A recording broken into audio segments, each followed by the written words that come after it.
Estamos iniciando mais um PGCast e hoje eu estou com a convidada especial. Ela é mãe do Theo e da Malu, ela é enfermeira e está fazendo faculdade de nutrição e está fazendo pós-graduação em Nutri-Endocrinologia com o Dr. Laí. Eu acredito que seja a primeira enfermeira a estar fazendo isso. Então eu estou aqui com Marcela Miranda. Tô chique. Então o tema hoje é sobre não começou em você.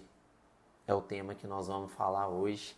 E aí nós vamos discorrer sobre esse tema. Nós vamos ficar falando muito sobre isso, sobre bloqueios. É o que a gente já fala, né? É o que a gente já fala, é o nosso dia a dia, são as consultas, são as pessoas, tudo passa em torno disso. Isso aí. Não tem como.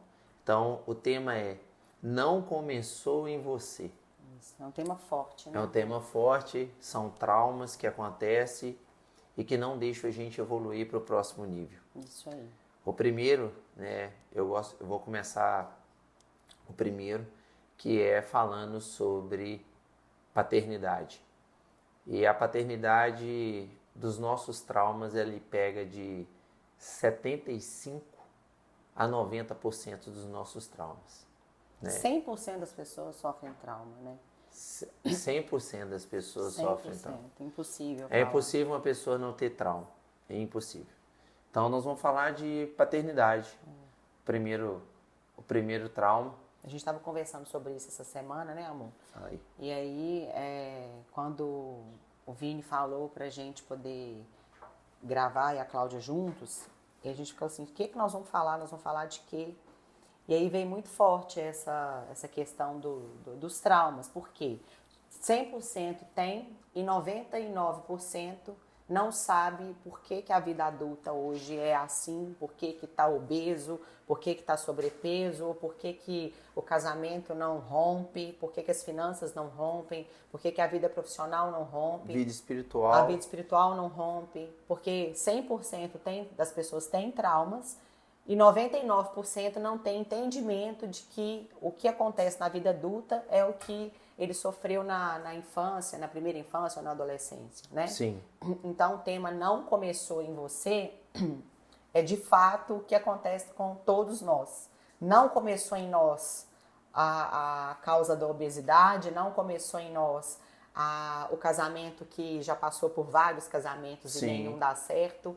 Então, tudo está relacionado a um trauma no passado, com pai, com mãe, com parente, com tio, ou com quem cuidou a vida inteira, mesmo que não seja pai e mãe. Quando a gente fala em paternidade, é pai e mãe, né? É. E aí Quando eu falei desse trauma, quando eu falo desse trauma de paternidade, né? Eu tô querendo falar que o pai é a maior parte, né? Sim. Dos bloqueios, dos traumas, vem do nosso pai. Então, é 75% a 90%. Então, vamos começar. Um pai que... Existem pais, né? Que fisicamente estão dentro de casa, mas psicologicamente, emocionalmente, que é a parte da mente, eles não estão em casa. Então, essa mãe que cuida desse filho, ele é o quê? Ele é pai e mãe desse filho. O pai só chega, só coloca dinheiro, deita, dorme e sai. Isso aí. Então, isso é um trauma.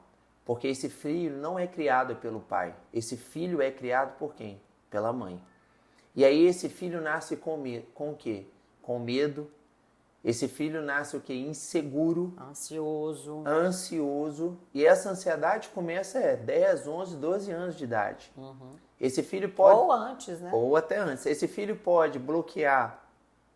Ele pode ter um bloqueio também em aprendizagem. Uhum. Só o pai não pegar essa criança no colo, ele perde a criatividade dele. Isso aí. Então o menino nasce sem criatividade, porque o pai sai para trabalhar 7 horas, volta 7 horas da noite, janta e dorme. Uhum. Não tem contato com o menino. Na hora que ele chega do trabalho, o menino já está dormindo. Uhum. Isso aí. Então a mãe fica por conta de quê? De tudo da criança. Isso aí. Então a mãe pai e mãe. Eu vou dar um exemplo meu essa semana. Esse tempo pra cá, meu pai pegou chikungunya, né, de janeiro, dia 15, depois do dia 15 ele pegou chikungunya, ele e minha mãe. E meu pai sempre foi no supermercado, sempre fez tudo dentro de casa. Mesmo mais debilitado, ele sempre fez tudo. E agora ele, debilitado mais um pouco, ele não tem dirigido, então ele não tem ido no supermercado, quem tem feito compra pra ele é eu e meu irmão, né? E aí, esses dias, ele chegou lá em casa e toda vez que eu chego com alguma coisa, ele fala assim comigo, anota aí, porque ele quer me pagar o que eu comprei. Sim. E aí, ele virou e falou assim, nesse um dia, ele virou pra mim e falou assim, você tá anotando, né? Aí eu virei e falei assim, pai, deixa eu te falar uma coisa. Ah, não, eu comprei um mix pra ele. Sim. Aí entreguei o mix. Ele falou assim, me fala quanto custou esse mix, que eu vou te dar o dinheiro do mix. Aí eu falei assim, pai, você me deu tudo, uma vida inteira. Sim. Por que eu não posso te dar isso aqui? Por que eu não posso chegar aqui em casa com a verdura? Aí ele virou e falou assim, não entenda dessa forma. Eu fiz isso uma vida inteira porque eu sou pai. Aí eu virei pra ele e falei assim, eu sou filha. Por isso que eu tô fazendo por você. E pra mim é um privilégio poder te dar. Uma recompensa. Uma recompensa. E aí ele ficou emocionado, mas ele não demonstra nada. E eu já falei, né, no podcast, já falei várias vezes aqui, o meu pai, esta semana também tive outra experiência com ele. Eu e minha mãe conversando, eu virei e falei assim, pai, você lembra da fulana? Uma amiga minha de infância.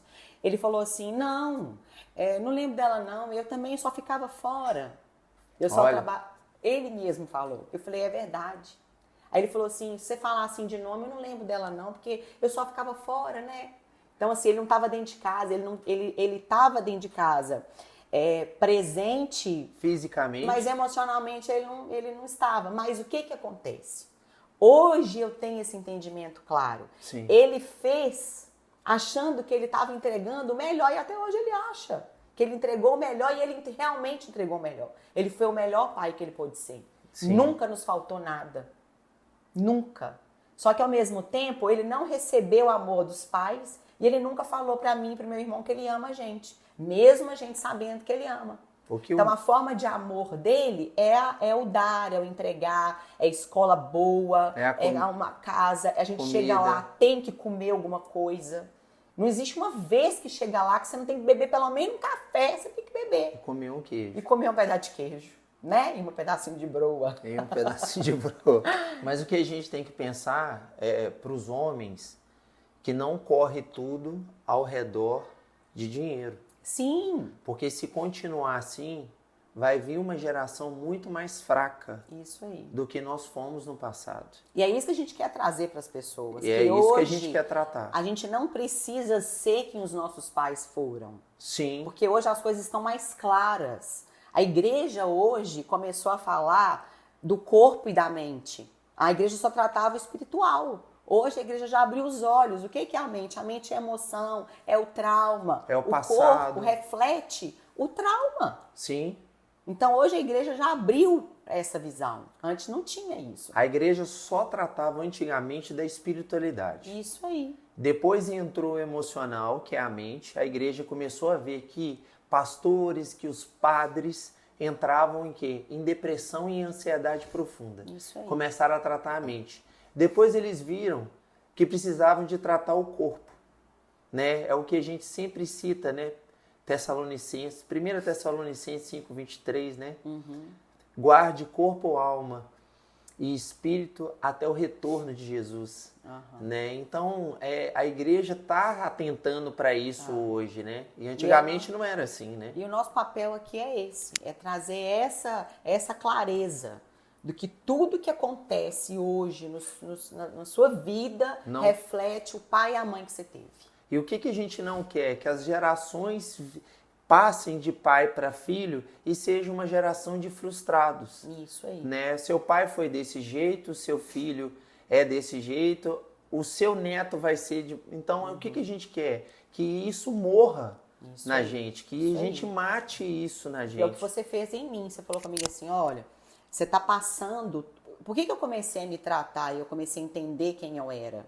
Porque eu comecei a passar todos os meus traumas pro Theo e pra Malu. Foi. Medo de cachorro, medo disso, medo daquilo outro, medo de chuva, medo de dirigir. Foi. Aí você falou comigo, você tá passando tudo pros meninos. Aí o que eu fiz? Eu quis Eu quis ser curada. Sim. Porque não adianta nada se ouvir e não botar em prática. Sim. É igual você receber uma profecia 600 vezes. Uma pessoa, fui em tal lugar, fui nos Estados Unidos, a pessoa falou isso comigo. Fui na igrejinha, a irmã falou isso comigo. Fui não sei onde, mas o que você fez com o que você recebeu? Com a Você não palavra. colocou em prática. Você não colocou ele em prática. Então Então é você não deixar recebeu. Deus abrir a ferida, vai doer, vai machucar, mas aí você vai ser liberto. Mas vamos falar das feridas primeiro, né? Vamos Dos falar. traumas. Vamos falar do passar trauma. pra frente. E sobre essa paternidade que a gente está acabando, que a gente falou agora, quando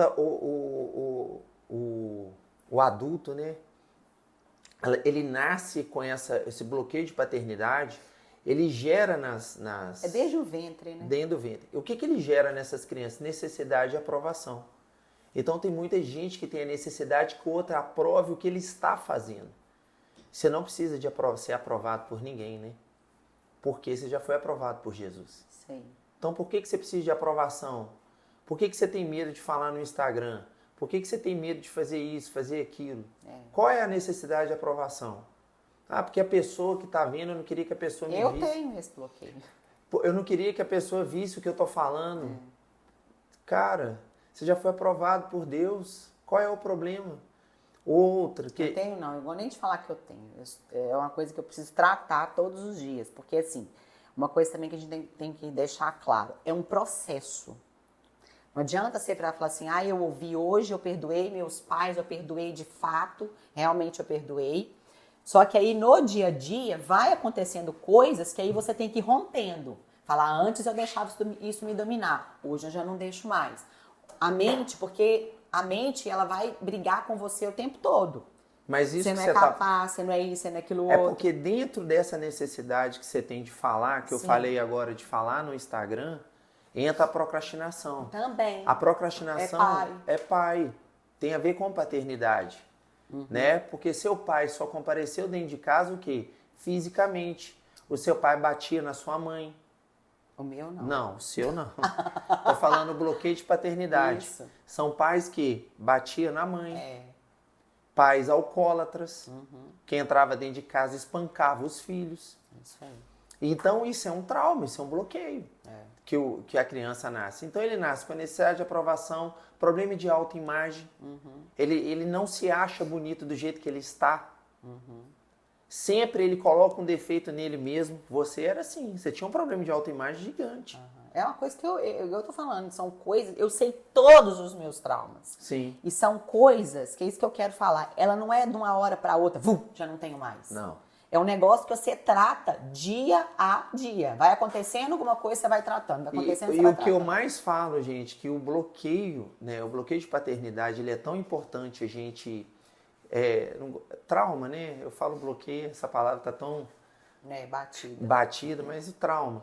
A gente trata tanta paternidade, a gente tem que tratar isso em primeiro lugar, porque a procrastinação nos para. Isso aí. E a procrastinação, o que ela nos para no quê? Numa atividade física, você começa, não termina, você começa a ler um livro e não termina, você compra 20 mil cursos e não termina esses cursos. Não faz nenhum. Faz 2 dias e para. Faz 2 dias e para. Igual você falou de falar no Instagram. Por que não fala? Por que não faz? Não é porque as coisas do dia a dia, porque aquilo não se tornou uma coisa mais importante para você. Não. Porque se aquilo se torna uma coisa importante para você, que você tem que quebrar, você tem que fazer, você faz o que tem que ser feito. Mas aí você vai deixando aquilo para depois. Então isso, o bloqueio de paternidade, ele tem que... O bloqueio de paternidade, ele tem que ser tratado. Não tem jeito, é todos os dias fazer o que tem que ser feito. E a procrastinação, gente, a gente trata ela mesmo como? Levantando e fazendo, mesmo sem estar 100% perfeito. Você não está 100% perfeito. Você não está afim? Não. Você tem que ir. As mesmas falas, quando eu vou falar no Instagram, eu nunca estou pronto. Nunca estou pronto. Nunca estou pronto para falar, mas eu falo. Eu falo porque tem muita gente que precisa de escutar o que eu tenho para falar. E nós temos um lema que a gente não tem tempo a perder, né? Não tem tempo para perder. E não temos mesmo. E a gente não tem que ser perfeito, porque aí já entra em outro bloqueio, que é o perfeccionismo. Ontem eu atendi um paciente perfeccionista. Na hora que ele falou assim, não, eu sou perfeccionista na empresa, eu sou perfeccionista com os meus filhos, eu sou perfeccionista dentro da minha casa. Na hora que ele falou do perfeccionismo dele, eu falei assim, é seu pai, cara. Seu pai tem algum problema. Qual é o problema com seu pai? O que você tem de problema com seu pai? Não, porque meu pai me deixava jogado. Aí. O pai dele deixava ele jogado, ele ficava sempre jogado, uma bagunça. A vida financeira do pai desse paciente era sempre cobrado, ia credores na porta dele cobrar. Eu falei assim, isso te traumatizou tanto, sem saber da história dele, que eu falei com ele assim, você deve ser uma murrinha financeiramente. Você deve ter dinheiro guardadinho, né? Ele falou, eu tenho. Eu junto dinheiro. E aí o cara começa a ser escasso também. O cara começa a ser pão duro. Isso aí. Porque ele tem medo de faltar na reserva dele. Isso aí. Mas na hora que você anda com Deus, não existe reserva. Isso aí. E o cara é um cara espiritual. Ele é católico. Mas é um cara de uma espiritualidade. E olha bem, ele gera uma escassez, e ele gera uma escassez não só nele, ele gera uma escassez na família inteira. Na mulher, aí nos ele filhos. ensina o filho a ser assim, A mulher sofre. E aí ele não consegue o quê? Largar um emprego de carteira assinada. Isso aí. Ele não consegue, porque é um emprego que, correto, todo final do mês cai. Ele não é autônomo. Ô Paulo, outra coisa que a gente estava falando também essa semana, nós dois, vamos lembrar aqui, a mãe que apresenta um pai para os filhos. Ela não é feliz no casamento. Uma mãe que não é feliz no casamento, nunca foi. E aí ela apresenta um pai para os filhos. Eu conheço essa história. Ela apresenta um pai para os filhos e, como eu digo assim, um pai que na realidade ele não é aquele pai. Só que a mãe apresentou aquele pai para que ela quer suprir as emoções do casamento dela no filho. O filho tem que suprir a alegria dela. O filho tem que suprir o que ela não conseguiu no casamento. E aí o filho torna-se marido dela. O filho torna-se marido dela. E aí o que ele quer? A mãe aprisiona... Aí ela suga. Ela aprisiona todas as emoções desse filho. Isso aí. Todas as emoções dele é aprisionado. Então tudo que ele vai fazer na vida dele é para agradar a mãe. Isso e não para agradar ele mesmo. Aí ele começa o quê? Perder a identidade. Isso aí. Ele não sabe mais quem ele é. Aí essa mulher ou esse menino que é filho dessa mãe não quer casar, porque tem medo de deixar quem? A mãe. Sozinha com o pai dentro de casa. Não quer casar, não quer namorar. Isso envolve filho homem e filha mulher. Isso aí. Isso São aí. dois. Não quer casar ou quando casa, entram no casamento com o mesmo empoderamento da mãe. Aí acha uma mulher. Não, igual se for uma menina, aí essa menina entra no casamento dela dominando o marido. Isso aí. E sempre quando essa mulher casa com esse marido ele é inferior a essa mulher. Essa mulher A autoridade é ela. A autoridade é ela. Ela vai dominar as emoções desse marido. Totalmente. Vai cuidar do dinheiro, ela vai trabalhar mais que ele, ela vai colocar mais, ela vai trocar o pneu do carro, ela leva o carro para consertar, ela coloca o quadro na parede, ela começa a fazer tudo dentro de casa. E ele vai jogar videogame. Ou ele vai jogar videogame ou cuidar da samambaia. Alguma coisa ele vai fazer. Gente, isso é triste. Ou então ele vai deitar no sofá e fumar o pendrive. Fica fumando aquele cigarro de pendrive. É uma coisa ou outra. Mas isso é verdade que a gente está falando. E isso acontece. Chama aprisionamento das emoções, causada por uma mãe e causada por um pai que não foi pai dentro de casa. E aí esse filho, ele nasce como? Ou essa menina, essa filha, eles sem identidade. Outro caso, mães separam, mãe abandona a casa, Sim. depois volta e vira uma mãe ou narcisista ou uma mãe dominadora. Sim, né? Fala aí de mãe narcisista. Ai, mãe narcisista, várias pessoas têm, a mãe, nem ela, nem a mãe sabe, nem o filho sabe, nem a filha sabe. Porque ela domina tantas emoções. Só que tem mãe narcisista que ela não precisa ser má, ruim, gritar, bater, xingar. A mãe narcisista, ela vai comendo nas beiradas e dominando a filha, escolhendo casamento. Sim. Você não vai casar com fulano, você não vai casar com ciclano. Ou então, a filha é casada e ela fica só falando mal do casamento da filha, querendo, tipo assim, destruir literalmente o casamento de uma filha. Sim. Né? Mãe narcisista, ela faz trem demais. Ela prende a filha até emocionalmente, às vezes, numa casa, que a filha tem 40 anos, não vai casar, nunca casou, é deprimida, toma remédio pra dormir, pra depressão, pra tudo. Ela é uma potência, a filha é uma potência, mas que nunca vai romper. Porque a mãe não deixa, a mãe tá segurando. Acho que nem depois que a mãe morre. Só se ela tiver esse entendimento, essa clareza, né? É um aprisionamento de mente. É um aprisionamento de mente. Isso aí. A mãe narcisista, ela aprisiona a mente do filho e da filha. E aí é uma outra perda de... Acho que a maior parte é mãe com filha, né? Essa relação do...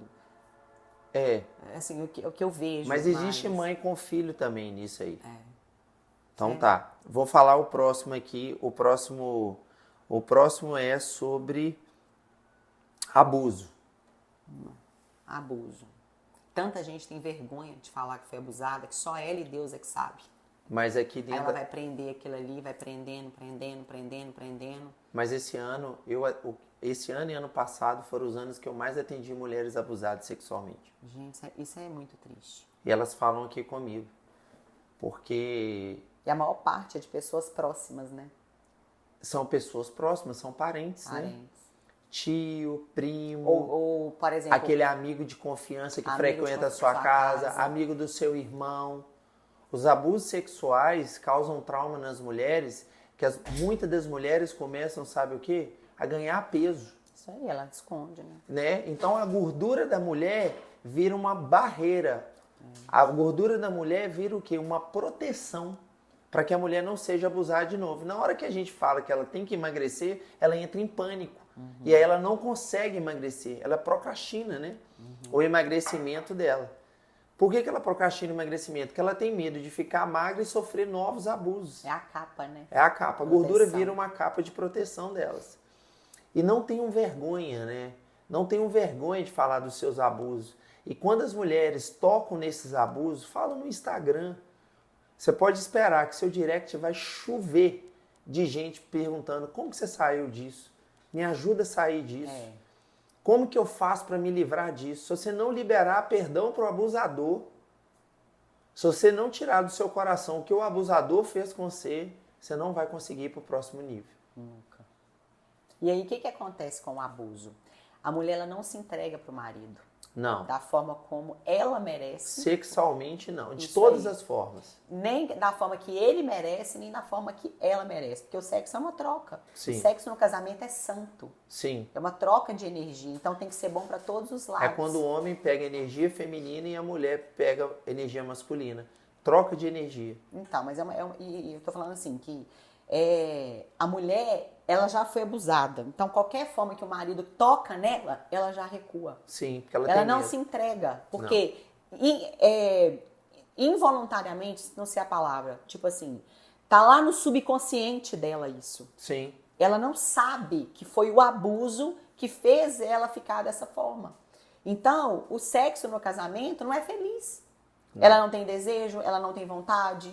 Tirando parte hormonal, que a gente não vai nem entrar nesse âmbito. Biologicamente. Tô falando assim, uma menina nova, com a testosterona lá em cima, tudo redondinho. O cara novo também. Às vezes o cara sofreu abuso, porque o homem também sofre abuso. Sofre abuso.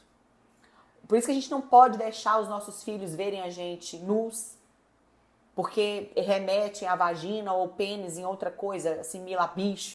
Então, a mulher não se entrega para o marido de uma forma que ela mereça e ele mereça. Aí o sexo vira um trem estranho.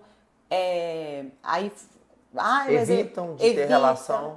O cara quer, ela sempre não deixa recuando. Tocar em lugar nenhum, ela tá recuando, tá no subconsciente dela. Isso tem a ver com abuso. Então já reflete o quê? Lá no casamento. Sim. Aí já vem criação de filho entrando no meio. Gente, é uma bola de neve. É. É uma bola de neve, literalmente. Porque essa mulher, por exemplo, vamos botar um exemplo aqui. Essa mulher, ela foi abusada. Essa mulher não teve pai e mãe presente. Porque ela, pelo menos o pai não estava presente no abuso. Não teve pai e mãe presente. Não teve... ela é obesa. Sim. Ela é infeliz. Ela não rompe profissionalmente. Ela não rompe em área nenhuma. Porque o abuso segura ela, prende ela. Prendendo ela. E não só o abuso, todos os outros traumas. Aí você tá dentro da igreja, qualquer igreja, cristão, católico, você tem uma espiritualidade 100% aguçada, só que você não conhece de fato a paternidade do Pai Jesus Cristo. Isso aí. Porque você não foi curado do pai e da mãe aqui da terra. Enquanto você não entende, você clareia assim, ó, qual foi meu problema? Qual foi meu trauma? A gente acha que a gente conhece um pai. Eu só conheci o Pai, Jesus Cristo, meu Pai. Eu só rompi na minha vida espiritual quando eu entendi todos os meus bloqueios, todos os meus traumas. Sim. Quando eu entendi quem eu sou, quando eu me olhei assim, ó, eu fiz assim, ó, deixa eu ver quem a Marcela é, por cima. Deixa eu ver o que aconteceu com ela. Deixa eu ver, igual você fez comigo. Se a vida é assim, assim, assim, assim. Aí eu fui, meu Deus. O que eu tô fazendo de mim? Só quando você se enxerga assim, você tem que pegar e se enxergar assim por cima, ó. Deixa eu ver aqui, ó. O que ela faz, como que é, o que foi na infância dela, o que foi a adolescência. Por que essa pessoa virou isso que ela é hoje? Você começa a reproduzir. Não, você reproduz tudo. Tudo. E você não entende quem Jesus é. E você acha que você entende. E tá dentro da igreja. Tá ajudando as pessoas, tá rompendo, assim, tá ajudando as pessoas, tá orando pelas pessoas, tá aconselhando as pessoas. Porque o Senhor, Ele usa. Sim. Tô falando que a pessoa tá ali, que ela não é usada. Não, ela é usada muito. Só que quando você é curado de pai e mãe na terra, acabou. Você decola. Você vira o Sonic. Você vira o Sonic. Só que o que acontece? O que mais tem hoje são pessoas doentes dentro das igrejas. Sim. E pessoas doentes servindo dentro das igrejas. Sim. Se tivesse esse entendimento aí... Se tivesse esse entendimento para romper... Acabou. Porque às vezes as pessoas estão orando para outros, mas elas precisam. Isso. Você entendeu? Eu coloco a mão no seu ombro, oro por você, você é usado. A pessoa recebe. Recebe, ao outro lado recebe, só que a pessoa que está orando, ela está doente. Ela é doente dentro da casa dela. Você já imaginou uma igreja toda curada? Sim. Ela é transformada. É um regaço que não acontece. É um regaço na terra. E o Senhor tem pressa disso.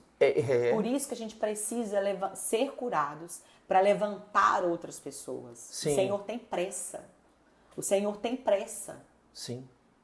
Por isso que hoje eu e você, a gente tem esse entendimento de viver para o reino. Ajudar as pessoas, porque o Senhor tem pressa. Por isso que a gente faz isso, né? Então não tem tempo para perder. Tá. Próximo. Separação. Pode começar. A separação é quando seu pai e sua mãe são separados.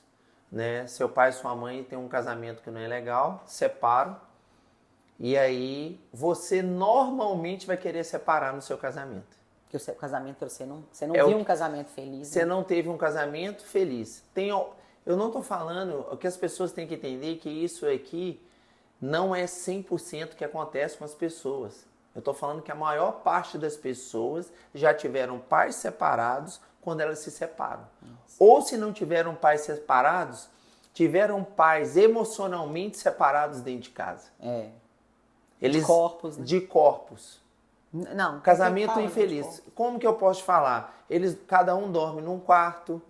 Pais que não conversam dentro de casa. Eles não trocam uma ideia. Não tem unidade. Não tem unidade nem linguagem dentro de casa. E aí esse cara que viu aquilo, ele se separa com a mulher. Então essa separação vai refletir nos filhos. Então os filhos já vão também pensar... Casamento não presta. Casamento não presta, separação é normal. Aí aquela menina que está sendo criada nesses tempos já começa a ter interesse por outra menina. Então a separação, ela leva o quê? Uma desconexão familiar, né? Para a próxima geração. A próxima geração acha também que ela vai ter que separar. Falar, se não der certo aqui, eles não lutam mais. Porque meu pai e minha mãe separou, então eu não vou lutar, não preciso de lutar. Né? E aí começa aquela geração, e isso gera também, sabe o quê? O homossexualismo. Porque aí aquela mulher começa a ter mais interesse por outra mulher. Ela tá tão ferida do relacionamento dela, que aí chega alguém, a amiga, aí a amiga começa a ser gentil, Sim. a dar tudo que o marido nunca deu, a atenção que o marido Perfeito. nunca deu, a posição que o marido nunca esteve ao lado dela. E aí abre uma brecha. Pode ter filho, viu? Isso aí. Abre uma brecha e aí entra o homossexualismo também. Porque ela estava carente. E homem não presta. E homem não presta. Ela estava carente e homem não presta. Aí ela vai pro homossexualismo. E aí começa. E outra coisa também de separação, Paulo, a pessoa separou uma vez. Ela não curou, ela não perdoou o primeiro relacionamento. Aí ela casa de novo sem resolver o problema que aconteceu com o primeiro. Sim. Aí ela não dá certo com o segundo. Aí ela já juntou o problema do primeiro e do segundo. Aí ela casa de novo. Boa. Isso aí foi bom. Aí ela vai só casando.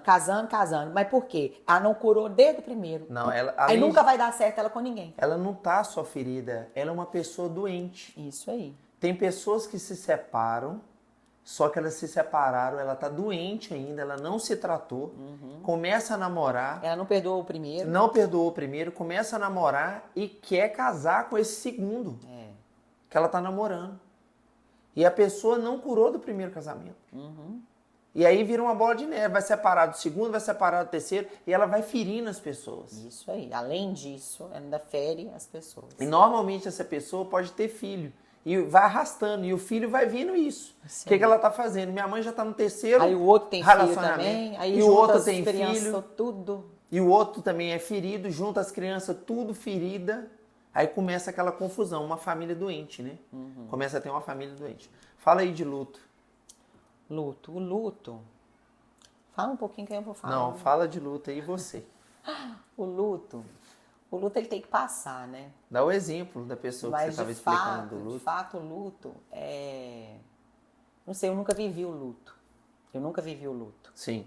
É quando você fala de uma coisa que você nunca viveu, mas assim, eu tô falando da vivência. A maior parte de tudo que eu falei aqui, de menos o abuso também, que graças a Deus eu nunca vivi, mas o luto, eu nunca vivi o luto. Assim, eu vivi luto de parentes, mas luto de pai e mãe, irmão, de família mesmo, eu nunca vivi. Mas o que eu enxergo do luto é assim, tanto a paternidade de pai de Jesus, né? Tanto você não ter resolvido, depois que alguém morreu, se você sofre muito no luto dela, você não rompe o luto dela, porque tem alguma coisa, você não perdoou a pessoa, a pessoa que foi embora, você teve um problema mal resolvido com ela e ela foi embora, ou seu pai ou sua mãe. Isso aí. Ou então, muitas vezes, por exemplo... Você deixou de viver muito tempo com essa pessoa. Você deixou de aproveitar, remorso. Você não honrou essa pessoa o tanto que você deveria ter honrado. Né? E às vezes até desonrou essa pessoa. Desonrou.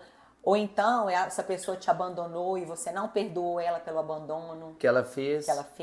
Né? Ou alguma atrocidade que essa pessoa fez. Isso. Mas explica aquela parte que você estava me falando do luto. Daquela amiga sua. O que acontece no luto? O luto, se você não está...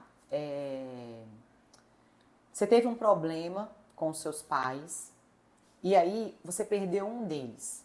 Quando você perde o que era a referência, você se sente abandonada novamente. Que é o caso do pai. Quando você tem uma perda do pai. Vamos supor, você perdeu o seu pai. O seu pai era a sua segurança. Porto seguro. Seu porto seguro. E o pai é isso, né? O pai é isso. O pai é o porto seguro. Então, se você perdeu o seu pai, você pensa assim, como que eu vou dar conta sozinho agora? Tem casos... E aí você é casado e seu marido... Só que tem casos que você é casado e tá tudo certo, você tem segurança no seu marido. Mas tem casos que você não tem segurança no seu marido. Seu marido nunca te passou segurança. Então, aí você se sente o quê? Mais vazio ainda, mais sozinho ainda. Então, é mais difícil de você romper com o luto. Você dá conta de romper com o luto, é mais difícil ainda. É demorado. É mais demorado. Então...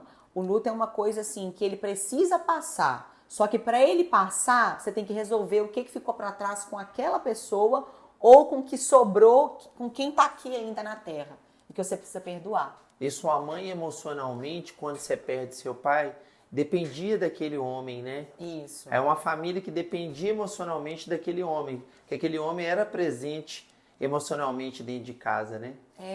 Essa segurança estava naquela pessoa. E aí ele morre, seu marido não te dá o aporte que você precisa dentro de casa, nem para você, nem para os seus filhos. E você sabe o que acontece com o luto? Quando o luto passa, não que ele passe, eu acredito que o luto, você convive com a saudade. As pessoas feridas, que não entendem um luto, que não entendem que Jesus cura o luto, que o Pai do céu, o seu Pai do céu cura o luto, quando você é curada de um luto, você incomoda as pessoas. Sim. Ué, aí, por exemplo, assim, o fulano já viajou? Já tá viajando? Fulano já tá isso? Ué, fulano não chora. Gente, que glória a Deus que ele tá viajando. Glória a Deus porque ele tem vida, ele tem filho, ele tem marido, ele tem família, e mesmo ele se tem ele trabalho. não tiver nada e mesmo disso, se ele não tiver, ele vai cuidar da as vida pessoas dele. precisam aceitar que o outro foi curado do luto. Isso aí. Que bom que um morreu hoje. Eu estranhei quando sua mãe morreu. No outro dia você estava já. Cheguei lá, falei, tava todo mundo bem. Eu falei, gente, tá esquisito esse povo fazendo churrasco hoje. Sim. Por quê? Vocês eram resolvidos. A gente era. E a gente honrou muito a nossa mãe, Isso né? aí. Eu honrei, o Milton honrou. Deixa eu explicar porque eu falei muito rápido. A mãe do Paulo morreu, né, amor? No dia 23 de dezembro. No dia 24 foi Natal. Eu falei, esse povo não vai ter Natal. Eu namorava na época. Esse povo não vai ter Natal. Aí, quando eu cheguei na casa dele, meio-dia, eu acho que eu tava assim, em pedaços. Eu falei, vou pegar o povo, vou lá ajudar o povo a juntar os cacos, né? Gente, eles estavam num banquete. Eles estavam comendo como ela comeria. Vocês estavam aproveitando como ela aproveitaria. Mas por quê? Não tinha remorso. Não tinha dor, não tinha remorso. E aí eu não entendi aquilo ali. Porque luto pra mim era o quê? Era chorar 6 meses. É porque... Era remoer aquilo ali, né, amor? Eu não sei. Não que não tá doendo. Tá doendo. Dói, a gente tem saudade. Mas as pessoas não entendem que tá doendo, mas é a dor da saudade e que todo mundo tem que viver. Por quê? Porque tem um pai que cura. Sim. Eu não sei também, porque tava só eu e o Milton na época, acho que a Ana Paula não tava.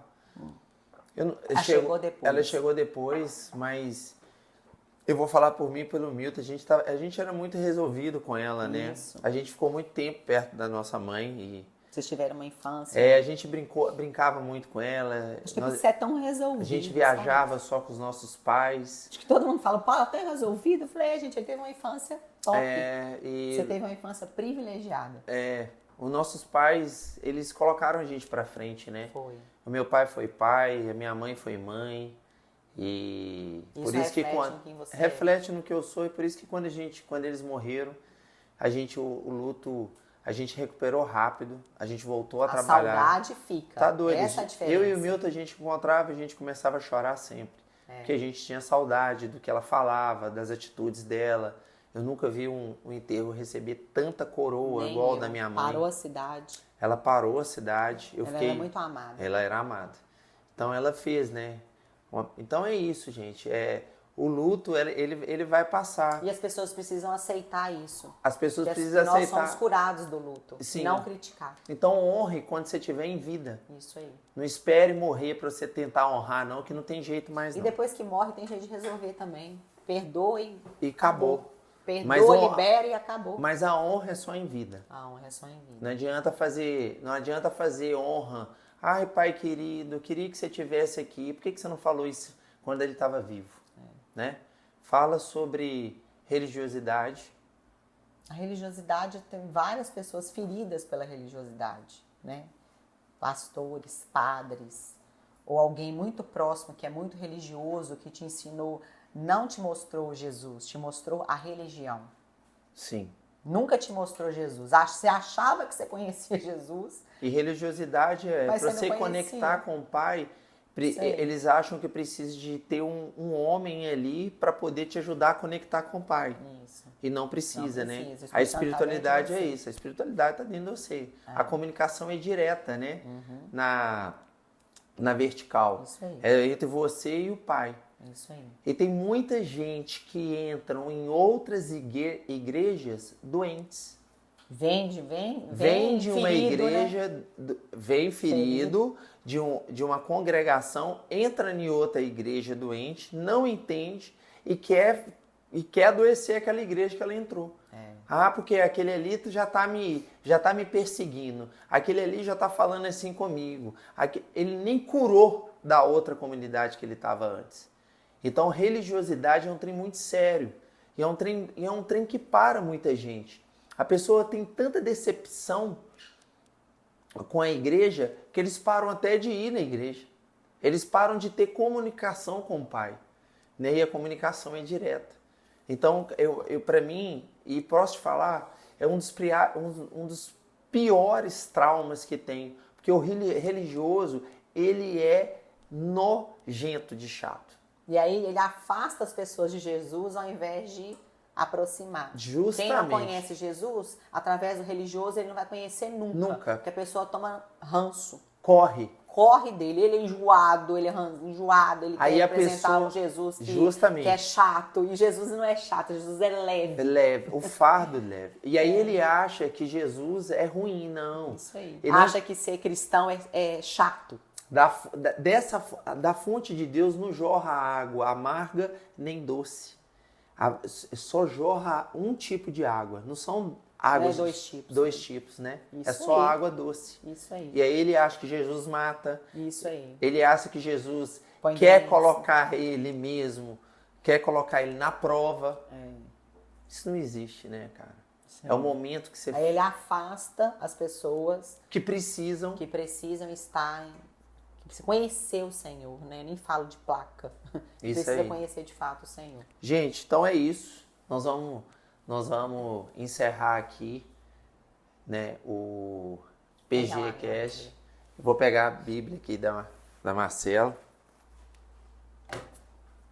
Hoje eu tava cedo, eu orei antes de vir para cá e falei, Deus, a gente tem a palavra, né, ela tá dentro de nós, mas fala comigo, Senhor. Testifica aqui no meu coração o que o Senhor tem para nós, o que o Senhor tem para esse podcast. E que nada que a gente faz é por fazer, tudo tem a ver com o Senhor, tudo tem a ver com ajudar as pessoas, né? E eu espero, em nome de Jesus, que tudo aquilo que a gente falou aqui sirva de cura, né?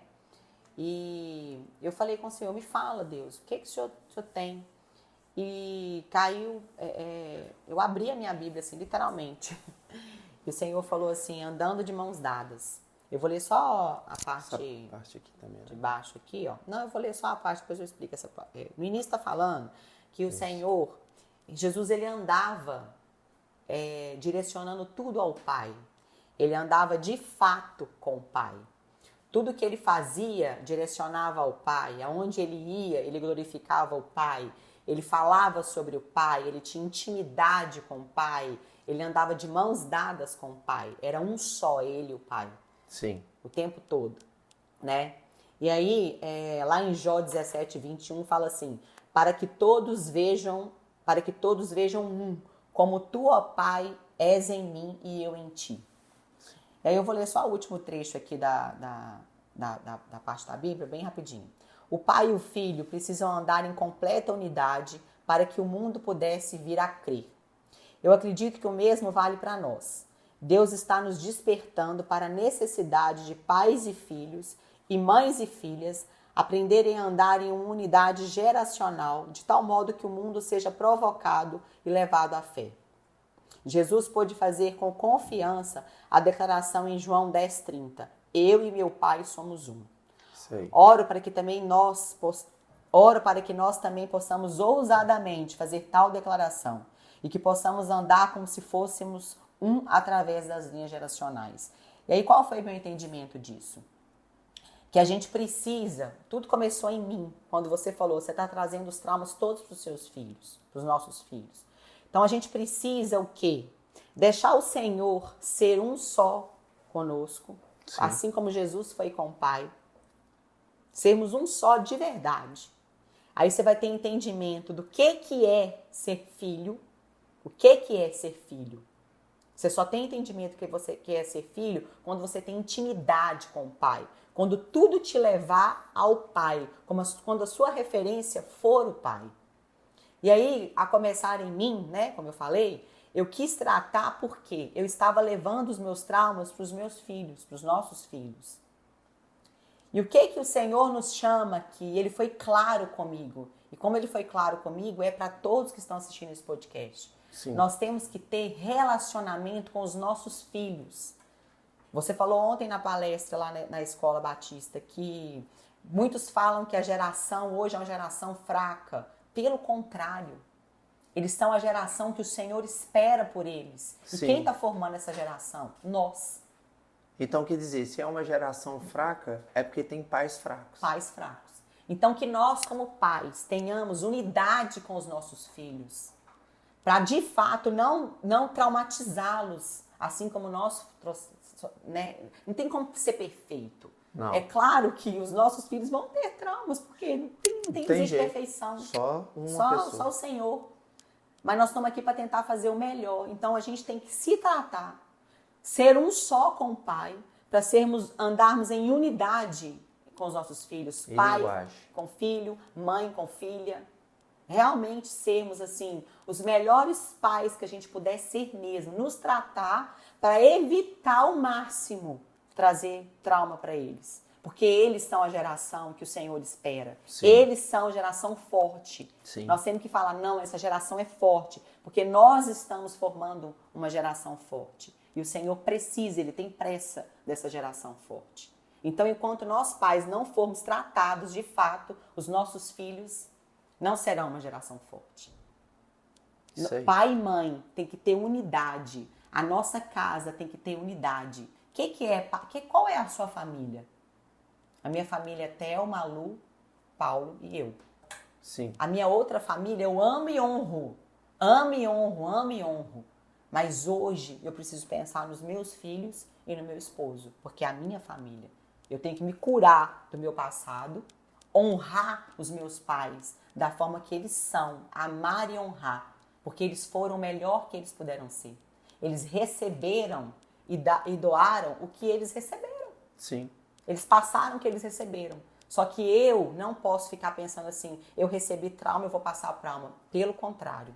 Ou ficar com fui amargura, curada. ficar com dor. Eu recebi trauma, todos nós, mas eu tenho um pai que me curou. Eu tenho relacionamento de pai, eu tenho relacionamento. Eu e o Senhor somos um só. Eu e meu pai somos um só. E eu vou ensinar os meus filhos a serem um só com o Senhor. E andar em unidade com o Senhor. E andar em unidade com o Senhor. E andar uma família que fala a mesma língua, que prega as mesmas coisas. E que tenta, né? Que a gente ande em entendimento de fazer o melhor e de formar caráter parecido com o caráter de Cristo. É isso. Então, Amém. o Senhor foi muito claro aqui, ó. E essa palavra é para todas as pessoas que vão assistir esse podcast. Andando de mãos dadas, tanto com o Senhor, né? Sermos um só com o nosso Pai, assim como o Senhor, Jesus foi aqui na Terra. Ele foi um só com o Pai.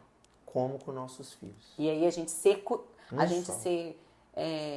curado dos nossos traumas para fazer dos nossos filhos uma potência nas mãos do Senhor. Amém. Te amo. Amém.